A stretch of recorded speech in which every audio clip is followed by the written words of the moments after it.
Bonsoir à tous. Sur le thème de Face à l'avenir, après avoir déjà parlé une première fois de Notre avenir est-il écrit dans les étoiles, une deuxième fois sur la vie après la vie, nous arrivons ce soir à la prochaine crise mondiale, auquel j'ai accolé l'autre titre, le retour de Jésus-Christ. Je vais donc vous parler aujourd'hui de l'événement déclencheur, je dis bien déclencheur, de la plus grande crise mondiale, c'est le prochain retour de Jésus-Christ. Le texte de la Bible qui en parle le plus clairement se trouve dans la première épître de l'apôtre Paul aux Thessaloniciens au chapitre 4, et où à partir du verset 13, je lis que c'est l'exhortation de Paul, nous ne voulons pas que vous soyez dans l'ignorance à l'égard de ceux qui dorment, il veut dire par là qui sont décédés, qui sont morts, afin que vous ne vous affligiez pas comme les autres qui n'ont pas d'espérance. Car si nous croyons que Jésus est mort et qu'il est ressuscité, de même aussi, avec lui, Dieu ramènera ceux qui se sont endormis en Jésus. Car nous vous disons ceci par la parole du Seigneur, nous les vivants, restez jusqu'à la venue du Seigneur, nous ne devancerons pas ceux qui sont morts. Car le Seigneur lui-même, avec un cri de commandement, avec une voix d'archange et avec la trompette de Dieu, descendra du ciel, et les morts en Christ ressusciteront premièrement. Puis nous, les vivants qui serons restés, nous serons ravis ensemble avec eux sur des nuées à la rencontre du Seigneur dans les airs. Et ainsi nous serons toujours avec le Seigneur. Consolez-vous donc les uns les autres par ces paroles. Pendant la Grande Guerre, celle que l'on a appelée avec espoir la der des der, l'Angleterre a connu une période particulièrement grave. L'Atlantique Nord pullulait de sous-marins allemands et, les uns après les autres, les bateaux britanniques s'enfonçaient dans les flots de l'océan. Les lignes de ravitaillement de l'Angleterre menaçaient d'être coupées. C'est alors que l'amirauté britannique mit les plus fins limiers de Scotland Yard sur la piste des sous-marins allemands et ils ont trouvé que le point de départ des U-boats, c'était le port belge de Zeebrugge. Une opération audacieuse fut montée. Une puissante escadre emmenait avec elle un vieux cuirassé désaffecté, le Vindictive, chargé à mort de sacs de ciment. Son rôle était de s'engager dans le chenal de Zeebrugge, de s'y mettre de travers, de s'y saborder, pour empêcher à la fois l'entrée et la sortie des sous-marins allemands. L'opération réussit parfaitement. Les Tommy débarquèrent, remportèrent d'assaut les installations portuaires et le Vindictive se saborda dans le chenal de Zeebrugge. L'opération terminée, les soldats britanniques se replièrent et furent repris par les péniches de débarquement. Mais quand l'arrière-garde s'est présentée pour être réembarquée à son tour, elle vit que les bateaux, au lieu de se rapprocher de la plage, s'en éloignaient et disparaissaient dans la brume. Quelque chose dans l'opération avait raté, et la vérité leur a sauté aux yeux. Ils étaient laissés derrière, avec en face d'eux un ennemi supérieur en nombre, avec la mitraille, la mort ou les camps de prisonniers. Ils étaient laissés derrière. De même, parmi ceux qui m'écoutent ce soir, parmi ceux que nous côtoyons, certains, en un jour que nous croyons proche, seront aussi laissés derrière. Vous allez me dire pourquoi. Parce que Jésus-Christ revient pour enlever de ce monde en crise son Église, Église composée de ceux qui lui appartiennent, de ceux qui se sont donnés à lui, qui se sont convertis ou nés de nouveau, et qui ont pris ses paroles au sérieux, les croyants de tous les temps. Les autres, eux, seront laissés derrière pour faire face au grand cataclysme que prédit la Bible et qui se précise déjà maintenant.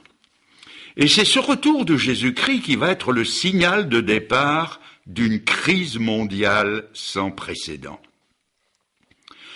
Premièrement, quelle preuve avons-nous du retour de Jésus-Christ ? Le Seigneur, connaissant sa mort prochaine, sachant qu'il allait offrir son grand sacrifice, verser son sang pour les péchés de tous ceux qui croiraient en lui, sachant aussi que ses disciples allaient rester tristes, seuls et orphelins, leur a dit cette parole dans l'évangile de Jean au chapitre 14.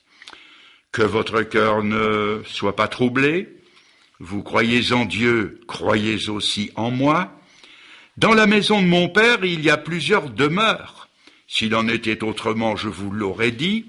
Et si je m'en vais et que je vous prépare une place, je reviendrai et je vous prendrai avec moi, afin que là où moi je suis, vous y soyez aussi. » Ainsi, Jésus-Christ revient pour accomplir sa promesse.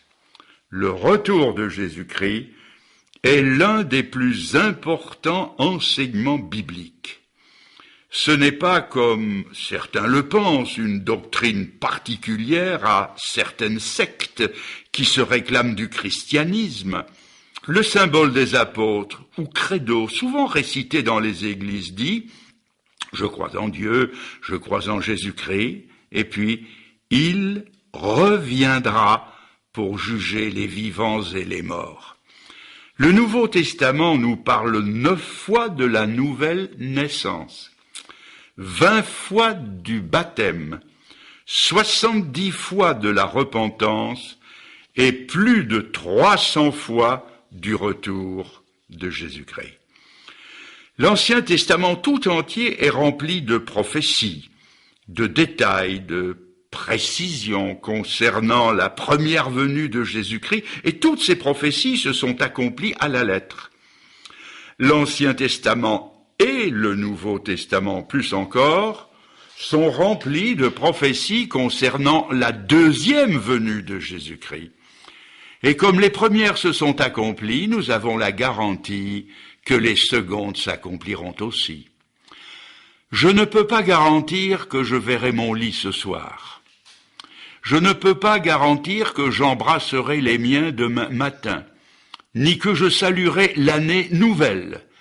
Mais s'il est une chose que je peux garantir et dont je suis absolument certain, c'est que Jésus-Christ revient.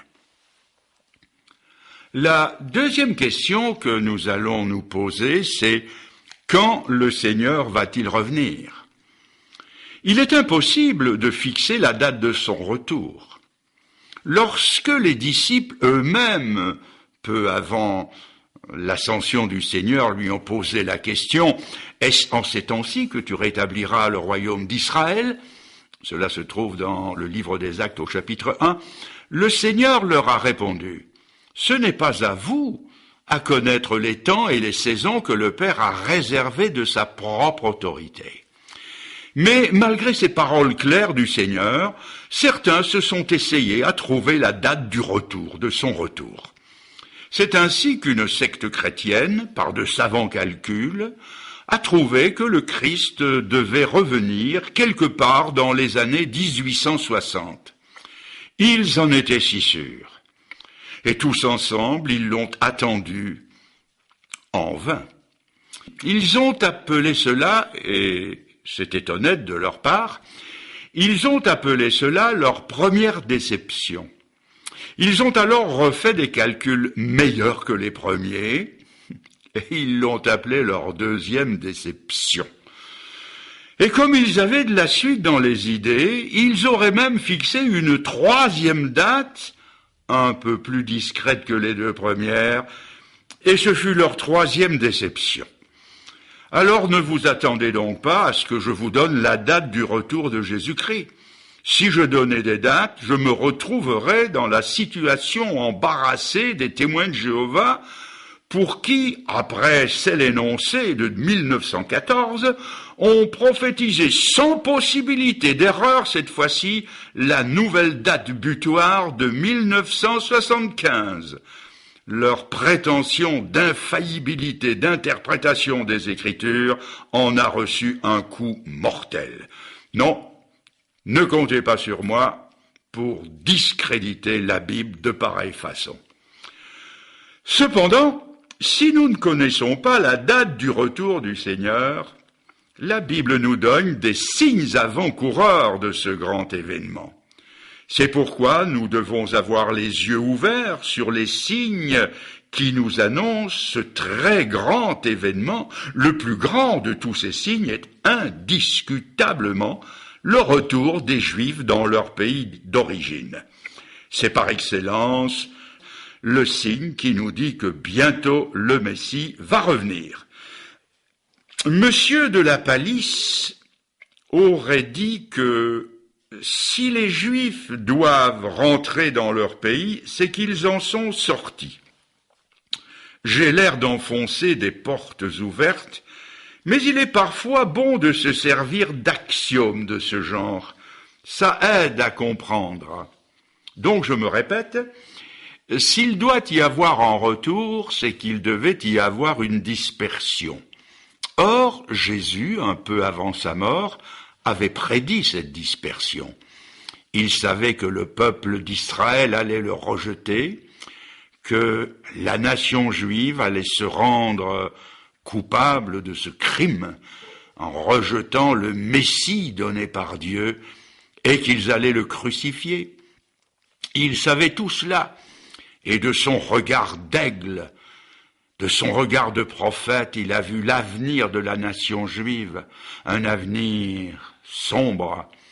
Il a dit que la ville de Jérusalem serait prise par ses ennemis après un siège effroyable, puis saccagée, brûlée, la nation transportée en captivité jusqu'aux extrémités de la terre.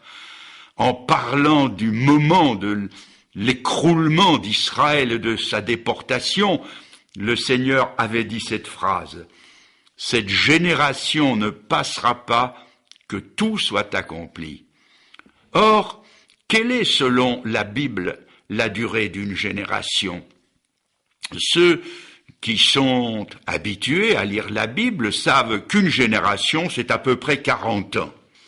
Quand les Israélites, autrefois, ont marché dans le désert, à cause d'une certaine désobéissance, ça a duré 40 ans. Et c'est dans cette optique que le Seigneur a dit « Cette génération ne passera pas que tout soit accompli ». Or, il a dit ces paroles juste avant sa mort. Nous sommes alors environ en l'an 30, et si nous ajoutons les 40 années d'une génération, nous arrivons à l'an 70. Et en l'an 70, comme l'avait prophétisé le Seigneur, juste avant que cette génération ne passe, tout était accompli. Jérusalem assiégée et encerclée était prise, saccagée, détruite, brûlée. Des milliers de Juifs étaient crucifiés autour de leur ville, et les survivants emmenés captifs par Titus et dispersés depuis lors dans le monde entier. Le Seigneur avait dit vrai. Cette génération ne passera pas que tout soit accompli. Mais en même temps, la prophétie concernant les nations s'est éteinte. Car il nous faut savoir, et c'est une bonne règle d'interprétation, que la Bible ne prophétise sur les nations du monde qu'en fonction d'Israël. Israël éteint, la prophétie sur les nations est éteinte. C'est pourquoi on a beau feuilleter toute la Bible, on ne trouve aucune prophétie concernant Charlemagne ou Frédéric Barberousse ou Napoléon. Pourquoi ? tout simplement parce qu'Israël n'était plus en place. Mais si la prophétie était éteinte, elle ne l'était que temporairement, elle n'était en quelque sorte qu'interrompue. Reprenons maintenant les paroles.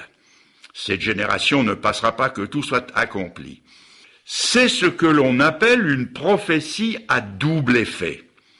Ce sont les mêmes termes, mais tandis que la première concerne la dispersion d'Israël, l'autre concerne son retour, sa réintégration dans la terre que Dieu lui a promise. Et l'une comme l'autre doivent s'accomplir sur la période d'une génération. N'oublions toutefois pas que ce dont nous parlons en ce moment ne concerne qu'Israël et son Messie, et non la venue de Jésus sur les nuées du ciel pour enlever son Église. Mais ces deux événements ont en commun le temps d'une même génération. Quand on lit les chapitres 37, 38, 39 d'Ézéchiel, on trouve des prophéties concernant la Palestine qui n'ont pas encore été accomplies. Des nations sont citées nommément. Elles se situent au nord et autour d'Israël, des nations puissantes, ennemies d'Israël, alliées avec d'autres nations que nous connaissons très bien aujourd'hui et qui s'unissent dans le but ultime de le détruire. Si donc les nations sont mentionnées, il faut, selon les règles immuables de la prophétie, qu'Israël soit là. Et Israël est là. Et c'est sous nos yeux que cette prophétie s'est accomplie. Il faut plutôt dire en train de s'accomplir. Dispersée parmi toutes les nations depuis bientôt 20 siècles. Et malgré l'opposition féroce de ses ennemis, Israël est rentré dans son pays et va jouer un rôle prépondérant dans l'histoire du monde. 1948 est la date de la reconnaissance par l'ONU de l'existence et de la souveraineté d'Israël. La restauration finale d'Israël est loin d'être un fait accompli, mais la chose est en route. Malgré les avancées des guerres de 1957 et 1973, où le cœur de Jérusalem s'est remis à battre en tant que capitale, la restauration finale d'Israël reste l'objet de tous les défis. Mais je le répète, les choses sont en route. Et cette génération, 40 ans, ne passera pas que tout soit accompli. Cela prend toute sa signification et son importance pour nous. Il est difficile de pointer de façon exacte la date de départ de cette génération, d'autant que ces événements politiques et autres ne s'appliquent qu'à Israël, comme nous l'avons dit plus haut. Il y a donc tout lieu de croire que, sans fixer de date, ça je le précise, nous sommes entrés dans la génération qui verra le retour de Jésus-Christ. Il y a aussi d'autres signes sur lesquels, faute de temps, je passerai brièvement. Le Seigneur a ajouté que l'époque de son retour serait marquée par des signes dans le ciel. Et jamais autant qu'aujourd'hui, les hommes n'ont regardé dans le ciel et y ont observé des phénomènes étranges comme des soucoupes volantes, toute une batterie de cuisine, des cigares volants et bien d'autres choses désignées par le sigle OVNI, objet volant non identifié. Le Seigneur nous a dit qu'il y aurait des tremblements de terre en divers lieux. C'est une étude passionnante. Je l'ai faite.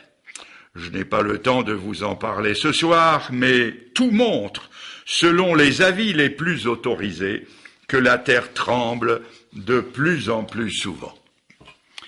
Le Seigneur nous a aussi dit qu'à l'époque de son retour, il en serait comme du temps de Noé où ils avaient rempli la terre de violence et de corruption. Et nous vivons maintenant dans un climat de violence et de corruption que personne ne songerait à nier.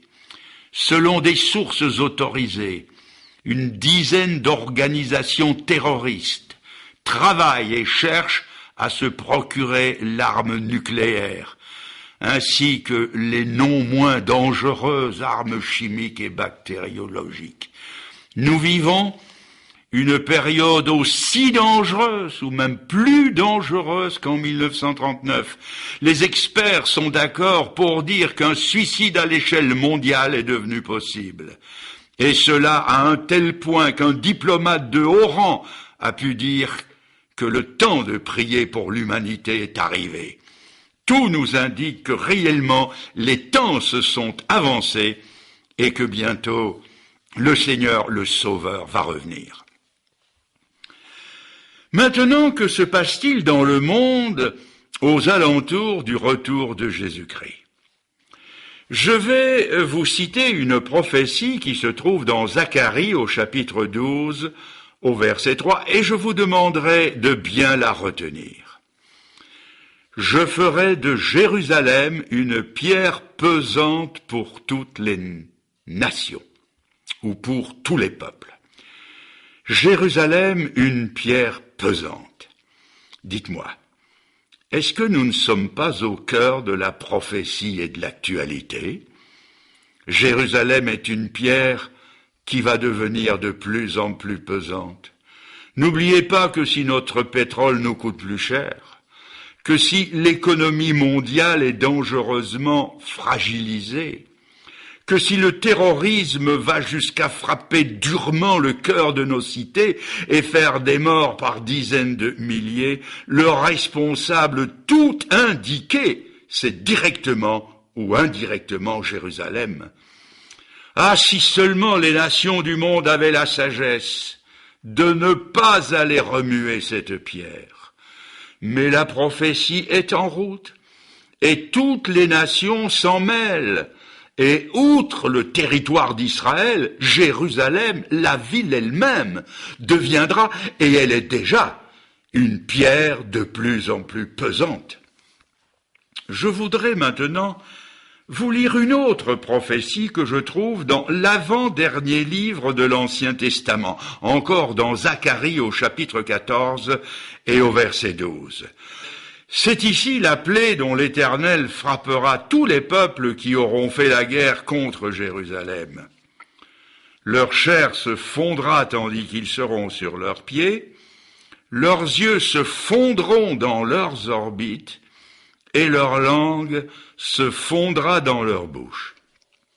Il y a 60 ou 70 ans, si un prédicateur était venu avec un texte comme celui-là, on l'aurait qualifié de loup-garou ou de croque-mitaine, car à aucun moment de l'histoire, il n'a existé des armes capables de produire des résultats comme ceux-là. Des hommes debout qui fondent d'un coup. Mais depuis Hiroshima et les armes chimiques dont on ne parle qu'à mi-voix, les hommes savent que c'est chose possible. À Hiroshima, entre autres, on a trouvé un homme complètement fondu et désintégré. Il ne restait de lui qu'une ombre plaquée au sol. Nous avons atteint cette génération où les descriptions de l'écriture peuvent être accomplies. Voilà encore une évidence qui montre que nous avons atteint la fin des temps, ou des temps très avancés. Que se passera-t-il maintenant dans l'Église? Non pas seulement en Israël, dans le monde, à Jérusalem, mais dans l'Église, au temps du retour de Jésus-Christ. Il est surprenant de constater, quand on lit l'histoire de la 7e et dernière Église de l'Apocalypse, celle de Laodicée au chapitre 3, que c'est une Église satisfaite. Une Église qui se croit ou qui se dit riche, influente et self-suffisante. Elle le dit bien haut, « Je n'ai besoin de rien ». Mais le Seigneur, de son regard de flamme, lit dans le cœur des membres de cette Église et dit « Parce que tu n'es ni froid ni bouillant, mais parce que tu es tu es tiède, je te vomirai de ma bouche. Si le Seigneur regarde dans notre cœur, quelle température y trouve-t-il? Ne croyez-vous pas que nous sommes devenus bien tièdes?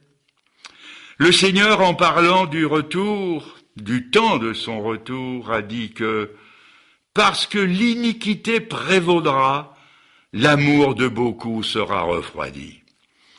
Un ami m'a dit un jour que quand il serrait la main d'un frère chrétien, il ne la serrait pas de la même façon, mais avec plus de force que celle d'un autre. Mais aujourd'hui, que de mollesse dans certaines poignées de main, de vrais chiffres molles, flasques comme de la gélatine. Dans certaines églises, une deuxième porte de sortie serait la bienvenue et permettrait qu'à quelques-uns de refuser à d'autres la plus élémentaire civilité. Jésus a aussi ajouté: quand le Fils de l'homme reviendra, trouvera-t-il encore la foi? Il n'a pas dit qu'il ne la trouverait plus, mais il a posé la question, à tel point que quelqu'un a pu dire: j'ai cherché l'Église, je l'ai trouvée dans le monde. J'ai cherché le monde et je l'ai trouvé dans l'Église. Voilà l'image affligeante d'une chrétienté moribonde. Mais si le Seigneur rejette une chrétienté de façade qui du christianisme n'a que le nom, que va-t-il arriver à ceux qui sont quand même des fidèles, à tous ceux qui l'ont rencontré d'une manière personnelle, à ceux qui sont d'authentiques chrétiens, et Dieu merci, il en reste. D'ailleurs, quand vous les fréquentez, vous découvrez vite que leur christianisme est vrai. Que va-t-il leur arriver à eux? Je vais vous relire une partie de cette parole que je vous ai lue dans la première épître aux Thessaloniciens. Voici en effet ce que nous vous déclarons d'après la parole du Seigneur. Nous les vivants, restés pour la venue du Seigneur, nous ne devancerons pas ceux qui sont morts, car le Seigneur lui-même a un signal donné, à la voix d'un archange, au son de la trompette de Dieu. Le Seigneur lui-même descendra du ciel, et les morts en Christ ressusciteront premièrement. Ensuite, nous, les vivants, qui serons restés, nous serons tous ensemble, enlevés avec eux sur des nuées à la rencontre du Seigneur dans les airs, et ainsi nous serons toujours avec le Seigneur. Ce que je viens de vous lire, c'est l'espérance chrétienne. Le chrétien n'attend pas le croque-mort, il n'attend pas l'entreprise des pompes funèbres, il attend le retour de Jésus-Christ. Celui qui appartient à Jésus-Christ, celui qui s'est converti hier, ou il y a 6 mois, ou qui se convertira ce soir en écoutant la finale de la prédication, eh bien, il ne regardera pas à la tombe, il peut regarder au-delà de la tombe. Celui qui appartient au Seigneur peut cultiver l'espoir de ne pas passer par la mort, mais d'être enlevé quand le Seigneur reviendra. Un incrédule, qui se targuait même d'être religieux, devant la proclamation de cette vérité, a dit un jour avec ironie: « Vous ne croyez tout de même pas que quand Jésus reviendra, nous allons tous monter au ciel comme des ballonnets de foire? Et pourquoi pas? Je vous le demande, pourquoi pas? Y aurait-il une difficulté intellectuelle ou scientifique à cela? Dans un âge où l'homme vainc la pesanteur, s'élève sur la lune et marche dans le cosmos, quelle est la difficulté à croire que, comme le Seigneur est remonté au ciel, nous aussi nous y monterons de la même façon? Et nous en avons des preuves. Enoch, nous dit la Bible dans le livre de la Genèse, est un homme qui a été enlevé au ciel sans passer par la mort. Élie, le prophète, est monté vivant au ciel dans un char et des chevaux de feu. Mais la plus grande preuve, c'est l'ascension de notre Seigneur. La Bible enseigne qu'il a lié son sort au nôtre, qu'il est devenu ce que nous étions jusqu'à devenir péché pour nous. Mais la Bible dit aussi que par la foi en lui, nous lions notre sort au sien. Et c'est pourquoi la Bible dit, comme Christ est mort, vous êtes mort au péché, comme Christ est ressuscité, vous êtes ressuscité avec lui. Ceux qui sont sauvés monteront au ciel de la même façon que le Seigneur y est remonté, car il y est vraiment remonté, et je prends à mon compte cette expression citée plus haut, il y est remonté comme un ballonnet de foire. Le récit qui en est fait en acte 1, verset 9, se déroule tel un film devant nous. Je lis, comme il regardait, il fut élevé et une nuée le reçut et l'emporta, le déroba de devant leurs yeux.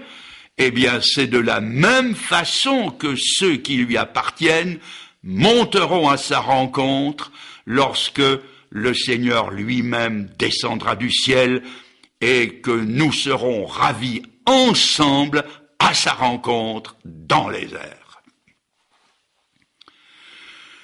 Mais on ne peut pas dépeindre le ciel. L'apôtre Paul, malgré sa grande érudition, lorsqu'il a été ravi jusqu'au 3e ciel, a dû dire qu'il y avait vu des choses qu'il n'est pas permis à aucune langue d'exprimer. L'apôtre Jean, lui, avec un vocabulaire beaucoup plus limité, essaiera de nous dépeindre la Jérusalem céleste. À l'aide d'un langage imagé, il parlera de rues pavées d'or transparent comme du cristal, de portes d'une seule perle. Puis, arrivant au bout de son vocabulaire, n'en pouvant plus, il ne nous dit plus comment le ciel est, il nous le décrit négativement. Il nous dit comment le ciel n'est pas. Et il nous dit que là, il n'y a plus de pleurs, il n'y a plus de cris, il n'y a plus de souffrance, il n'y a plus de péché, il n'y a plus de mort. Mes amis, connaissez-vous un endroit dans ce monde où il n'y a pas de pleurs, où il n'y a pas de péché, où il n'y a pas de mort? Allez dans les îles paradisiaques du Pacifique. Peut-être le climat y est-il excellent, mais il y a là des gens qui pleurent. Il y a de la souffrance, il y a de la jalousie, il y a de l'envie, il y a des meurtres, il y a de l'adultère, il y a le péché qui est la cause de toutes les souffrances de l'humanité.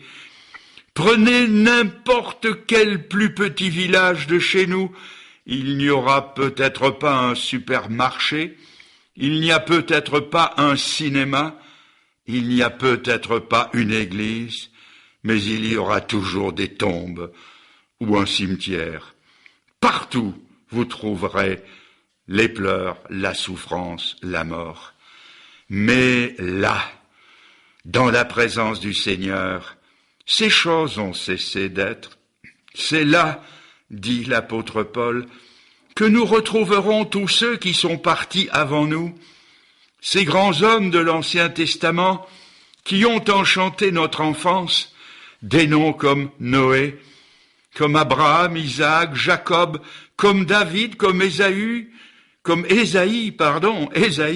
comme Jérémie, des noms plus proches du Nouveau Testament comme Pierre, comme Paul, Jean, comme Jacques, et plus près de nous, des noms comme Marie Durand, les résistantes de la tour de Constante, Livingstone, le missionnaire explorateur, Martin Luther King et j'en passe, et aussi tous les martyrs de la foi qui ont eu leurs yeux, leur langue arrachée sous la torture, qui sont morts sur des bûchers de l'Inquisition, qui ont tenu ferme pour nous garder les vérités de l'Évangile et conquérir pour nous la liberté de conscience, nous les reverrons tous.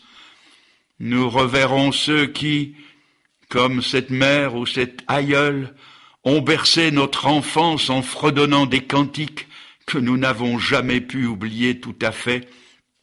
Nous reverrons ces êtres chers que nous avons déposés dans la tombe, Ce jour-là, nous aurions voulu nous jeter dans la tombe avec eux, mais à la venue du Seigneur, nous nous retrouverons tous ensemble, et avec lui dans le paradis de Dieu. C'est cela, mes amis, l'espérance chrétienne. Mais le ciel, ce n'est pas que les rues pavées d'or, ce n'est pas que les ports d'une seule perle. Le ciel, ce n'est pas que la présence de tous ces noms.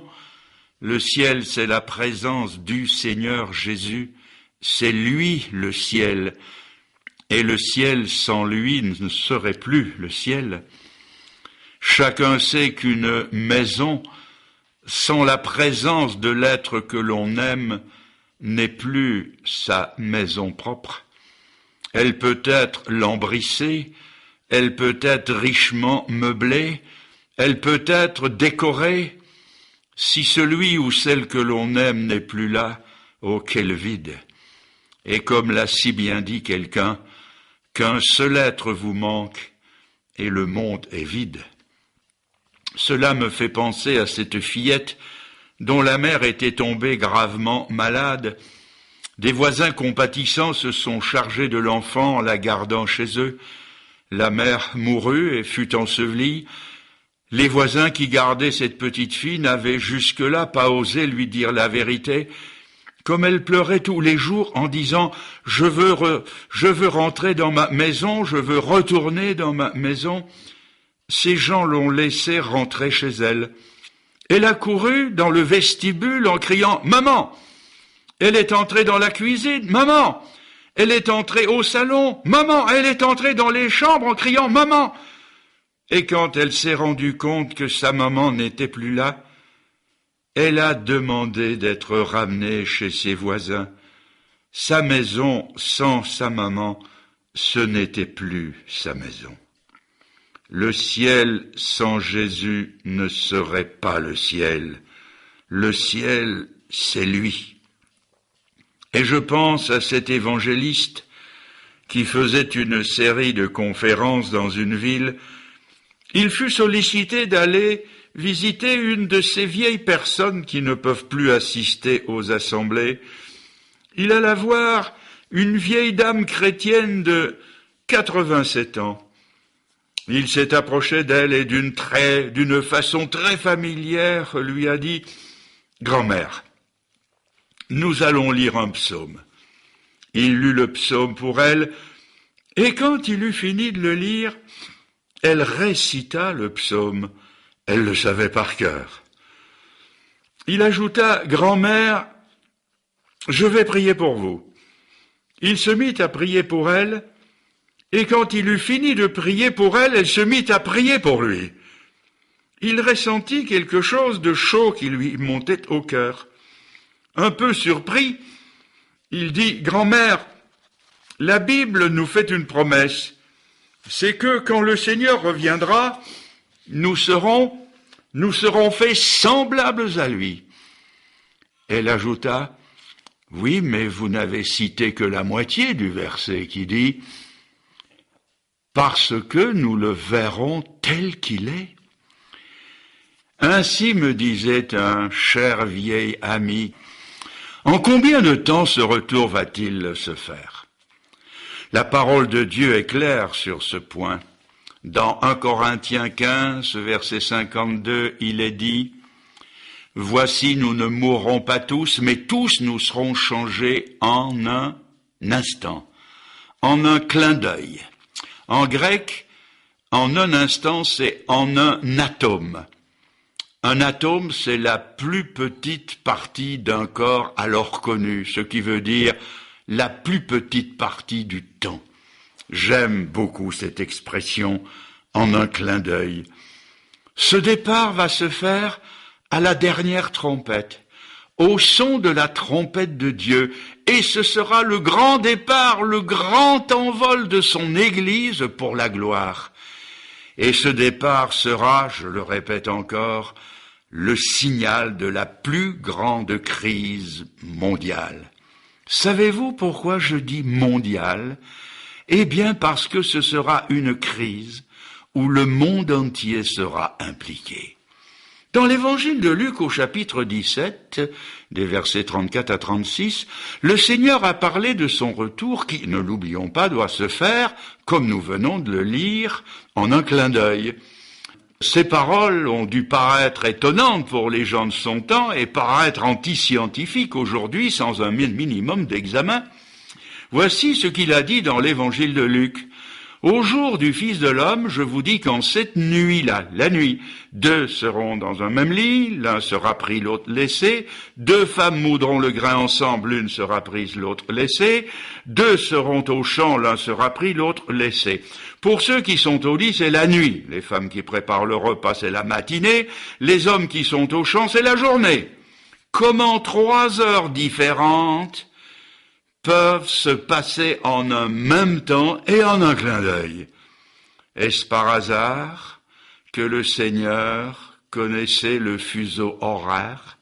Bien avant Copernic et Galilée, il savait que la Terre était ronde et que tandis que les Australiens seraient au lit, nous, les Européens, nous serions debout en plein midi. Lui, le créateur des mondes, pouvait parler de plusieurs heures différentes en un même instant, d'où la déduction logique d'une crise à l'échelle des continents. Il y aura ce jour-là des scènes de disparition, et la Bible nous en fournit des exemples. Enoch, dont nous parlions plus haut, fut le premier à être enlevé et à disparaître. Élie a disparu devant les fils des prophètes, qui ne l'ont pas retrouvé. Ils ont cherché en vain pendant plusieurs jours. Disparu et sans laisser de traces, aurait pu être un entrefilé dans le journal local. Et quand Jésus-Christ reviendra, les mêmes scènes se reproduiront, mais à une échelle mondiale. Je crains aussi que certains parents ne partent à la rencontre du Seigneur et que des enfants incrédules ne se retrouvent tout seuls, laissés derrière, comme nous l'avons dit au début. Je crains que, si le retour devait se produire un samedi soir, le dimanche matin au culte, certains paroissiens n'attendent en vain leur pasteur pour présider leur culte, ce prédicateur un peu farfelu à leur avis, qu'ils écoutaient d'une oreille distraite et d'un sourire entendu quand il leur parlait du retour de Jésus et de l'urgente nécessité de se convertir avant qu'il ne soit trop tard. Ils se diront, mais enfin, qu'est-ce qu'il fait aujourd'hui? Il est en retard. Bien sûr qu'il est en retard. Un immense retard même. Il ne se présentera jamais car il est déjà présent à un autre culte, celui d'en haut. Et je crains très fort que certains ministres du culte, qui nient les vérités de l'Écriture et l'enlèvement de l'Église en particulier, n'attendent en vain l'arrivée de certains paroissiens ce jour-là. Ils tapoteront sur leur montre Swiss Made pour s'assurer qu'elle marche encore, bien inutilement d'ailleurs. Ces retardataires seront absents pour toujours. Pourquoi eux qui étaient les plus assidus et les plus ponctuels sont-ils en retard aujourd'hui? Parce qu'ils sont à l'office divin dans la gloire de Dieu. Quel absentéisme il y aura ce jour-là! Je me souviens d'une aventure qui m'est arrivée il y a longtemps au début de ma conversion. J'étais converti depuis 1 an, 2 ans tout au plus. J'avais un cher ami, un jeune chrétien de mon âge, très versé dans les Écritures. Il est venu chez moi pour y passer 2 ou 3 jours. Nous avons parlé de tout, surtout de la Bible, de notre espérance, de notre foi et de l'enlèvement de l'Église. Dans la maison de mes parents, il n'y avait pas de chambre d'amis. Force lui fut de partager mon lit. C'était, dirons-nous, un petit lit de 2 personnes ou un grand lit d'1 personne. À cette époque, étant encore célibataire, je n'avais pas appris à me contenter de la partie congrue du lit. Ma grande et longiligne personne s'est étendue sur ce lit, lui d'un côté, moi de l'autre, et je me suis endormi profondément. Le lendemain matin, très tôt, comme le soleil, commençait à peine à poindre. Je me réveille, d'un œil je regarde à ma gauche, je n'y trouve plus personne, j'ouvre le deuxième œil et je m'aperçois que réellement la place est vide. Je me retourne et je regarde vers le porte-manteau, sa cravate, sa chemise, tous ses habits y étaient accrochés. Je me suis alors réveillé tout à fait, et une pensée dont nous avions débattu la veille m'a traversé l'esprit. De deux qui seront au lit, l'un sera pris, l'autre laissé. Est-ce que le Seigneur serait revenu pendant la nuit? Mais je me suis dit, mais c'est pas possible, car si le Seigneur était revenu, je serais parti avec lui, puisque je lui appartiens. Je vous assure que je n'en menais pas large, j'avais, comme on dit, le baromètre à zéro.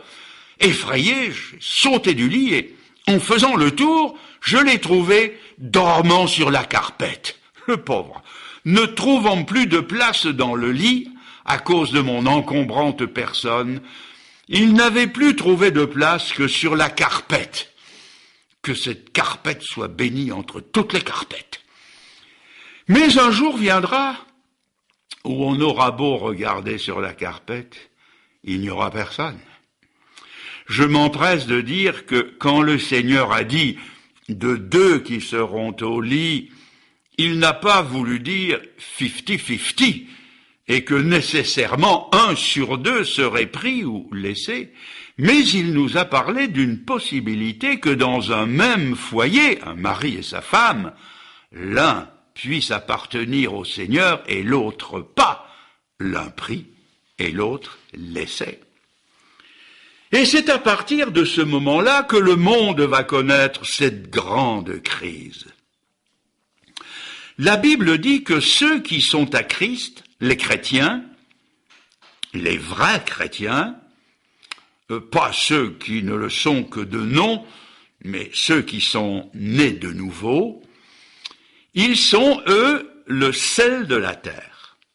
Notre monde est comme un grand corps dans lequel il y a de moins en moins de sel parce que, proportionnellement, il y a de moins en moins de chrétiens.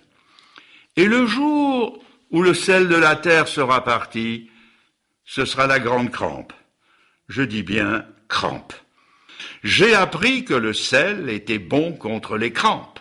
Les joueurs de tennis, sous la chaleur des cours, sucent des pastilles de sel. Ça empêche les crampes, paraît-il.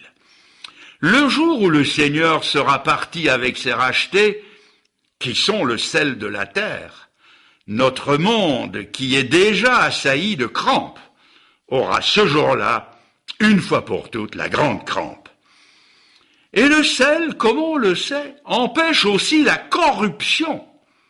Quand ce qui fait encore barrage à la corruption sera enlevé, ce sera la mondialisation de la corruption dont on voit déjà les effets dévastateurs aujourd'hui.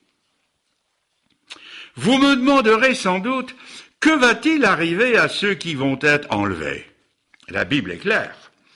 Ceux qui appartiennent au Seigneur se présenteront devant le tribunal de Christ, réservé aux seuls enfants de Dieu. La Bible nous en parle comme étant surtout le tribunal, on peut dire la tribune des récompenses. Outre l'appréciation qui sera portée sur ce qu'aura été sa vie chrétienne, chacun, est-il écrit, y recevra sa louange de la part du Seigneur. Vous trouvez ça dans 1 Corinthiens 4, verset 5. Et à ceux qui seront laissés derrière, que leur arrivera-t-il? Ils comparaîtront à un deuxième tribunal qui n'est pas le tribunal de Christ.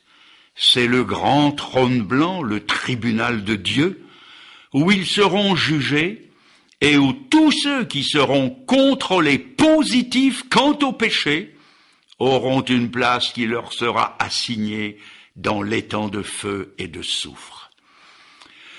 Certains diront peut-être, vous nous avez prévenus, quand Jésus-Christ reviendra, nous nous tournerons vers lui, nous nous convertirons à lui. Hélas, mes amis, il sera trop tard pour régler la grande question du salut de son âme. Pourquoi? mais parce que la Bible nous prévient qu'alors, il en viendra un autre Christ, l'Antichrist, qui prendra le nom du Seigneur. Voici comment Dieu en parle dans la deuxième épître aux Thessaloniciens, au chapitre 2 et au verset 9. Alors paraîtra l'inique. L'apparition de cet impie se fera par la puissance de Satan avec toutes sortes de miracles, de signes et de prodiges mensongers, et avec toutes les séductions de l'iniquité pour ceux qui périssent. Écoutez maintenant. Parce qu'ils n'ont pas reçu l'amour de la vérité pour être sauvés, Dieu leur envoie une puissance d'égarement, une énergie d'erreur pour qu'ils croient au mensonge, afin que tous ceux qui n'ont pas cru à la vérité, qui n'ont pas cru en Jésus, mais qui ont pris plaisir à l'injustice soient condamnés. La Bible dit qu'un surhomme va venir, et que ceux qui n'ont pas cru au charpentier de Nazareth, à l'humble fils de Marie, au Fils de Dieu, croiront à l'Antichrist.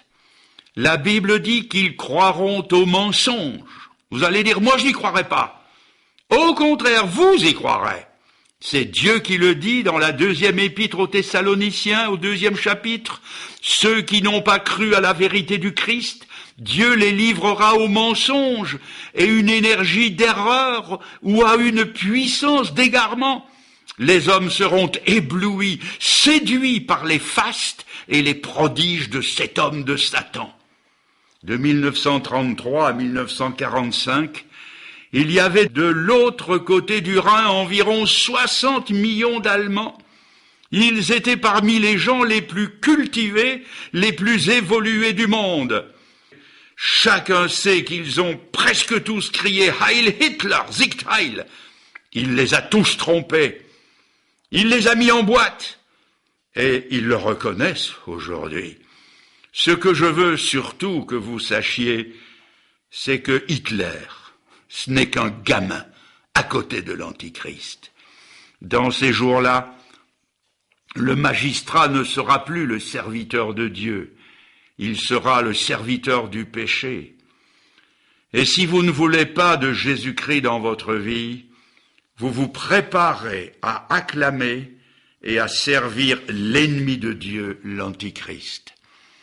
Certains, en m'écoutant, diront peut-être « Ces choses-là, nous les avons entendues depuis longtemps, mais où est la promesse de sa venue? Car depuis toujours, les choses de la vie tournent comme elles ont toujours tourné. C'est l'hiver, le printemps, l'été, l'automne, et puis ça recommence. L'hiver, le printemps, l'été, l'automne, les saisons apparaissent, disparaissent, et comme le disent nos amis parisiens, c'est toujours métro, boulot, dodo, métro, boulot, dodo, et ça recommence. Alors, où est la promesse de sa venue?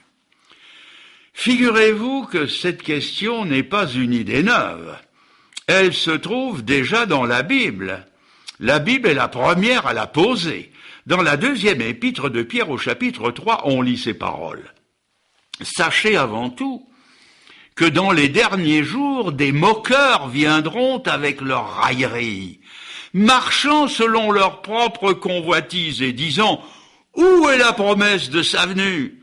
Car depuis que les pères sont morts, tout demeure comme dès le commencement de la création. Où est la promesse de sa venue ? Ils ont dit cela du temps de Noé, ce vieux mystique, ce vieux détraqué, qui avait construit un bateau au beau milieu d'une plaine et qui leur tonnait dans les oreilles que l'eau allait descendre du ciel pour les engloutir tous. Ils en ont fait des gorges chaudes. Ils ont dit l'eau descendre du ciel à d'autres. On n'a jamais vu l'eau descendre du ciel. En effet, les conditions climatiques semblent avoir été différentes de ce qu'elles sont aujourd'hui. C'était une très abondante rosée qui, chaque matin, couvrait le sol, selon ce qu'en dit Genèse 2, versets 5 et 6. Jamais on n'avait vu le plus lourd que l'air descendre d'en haut. Ils se sont gaussés des paroles du vieux prophète, mais l'eau est descendue du ciel et les a tous engloutis. Un peu plus tard, c'est le neveu d'Abraham, Lot, qui est allé frapper à toutes les portes en disant que cette fois-ci, c'était le feu qui allait descendre du ciel. Là aussi, on s'est moqué de lui. La Bible dit qu'ils ont cru qu'il plaisantait.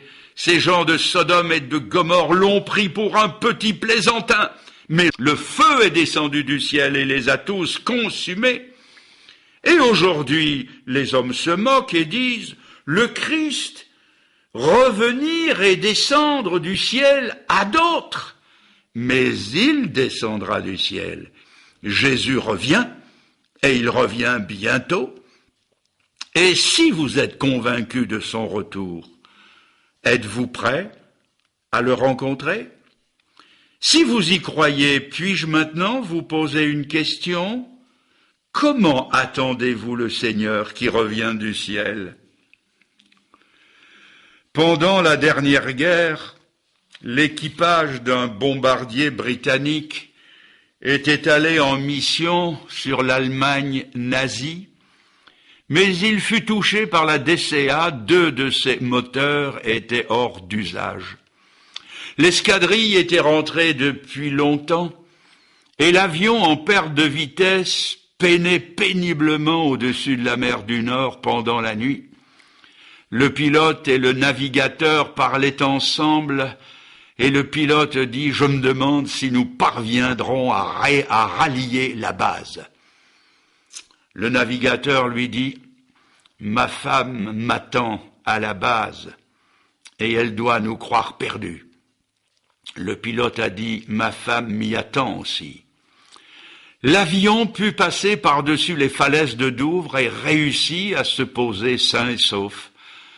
Le pilote sauta de la carlingue et là, dans la nuit, en bout de piste, il vit une forme tourmentée dans le vent qui attendait.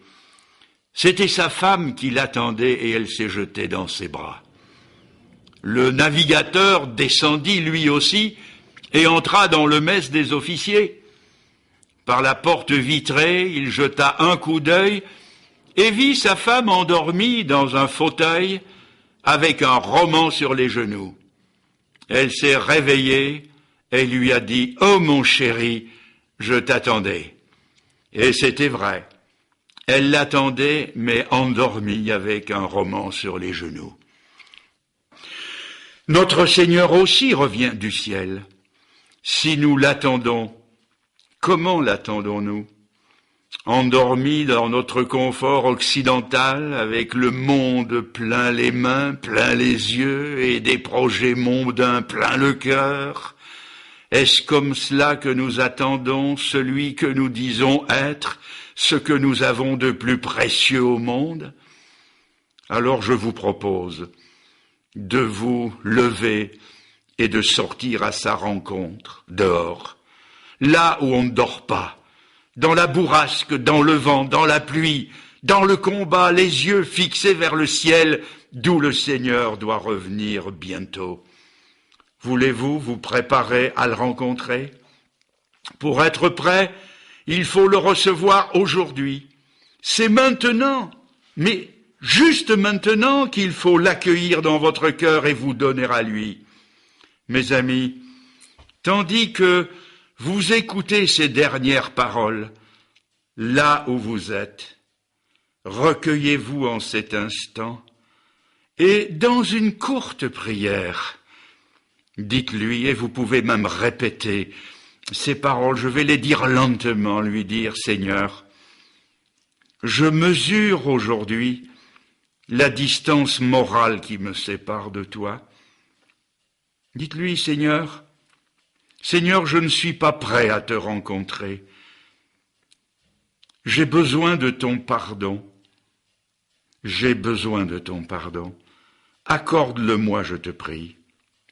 Dites-lui encore, je veux être prêt pour le grand jour de ta venue et de ma rencontre avec toi. Seigneur, avec ton aide, je marcherai avec toi et je te servirai jusqu'au bout. Amen. Mes amis, que Dieu vous bénisse et vous accompagne ce soir, et que les vérités essentielles que vous avez pu retenir, vous les repassiez dans votre cœur. Et mon souhait, c'est que vous fassiez de cette soirée la soirée de votre salut. Bonsoir.